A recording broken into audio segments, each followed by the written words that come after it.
Како одминуваат годините и децениите, железничкото поврзување помеѓу Македонија и Бугарија со делницата Куманово-Ѓуешево добива епски димензии.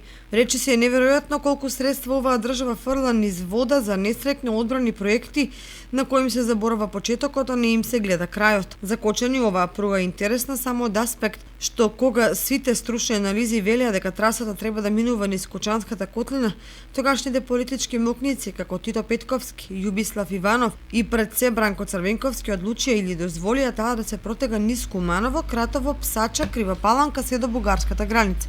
Дури се правеа наместени пресметки за да се наметне лажна поевтина варијанта. 2,5 децении подоцна, железничкото поврзување се уште не е реализирано, иако се потрошија стотици милиони евра. Деновиве фирмите и подизведувачи кои ја градат пругата, веројатно ја стопирале работата и си ги повлекле механизацијата и вработените, со што е предизвика нов застој на неодредено време.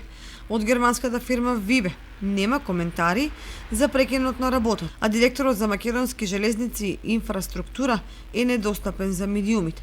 Сега тоа значи дека повторно е неизвестно дали и кога ќе се доизгради пругата, иако надлежните од Министерството за транспорт и врски и македонски железници во изминативе 2 години тврдеа дека се ќе оди со предвидена динамика и без никакви проблеми. И прво прецизира дека пругата ќе биде готова до крајот на 2019 година, а потоа до крајот на оваа година. Ако при изборот на Кумановската варијанта за железничко поврзување помеѓу Македонија и Бугарија се пласираа пресметки со износи од околу 120 милиони евра, 2,5 децении подоцна сумите се фрапантни. Само за првата делница Куманово-Белјаковце, која е во должина 30 км, потребни се околу 40 милиони евра. За втората траса Белјаковце-Крива Паланка 140 милиони евра, од кои 68 милиони евра се грант, а за третата делница од Крива Паланка до граничен премин Бугарија, која е најскапа бидејќи поминува низ планини, цената изнесува дури 405 милиони евра, од кои 60,8 милиони евра се грант од ИПА.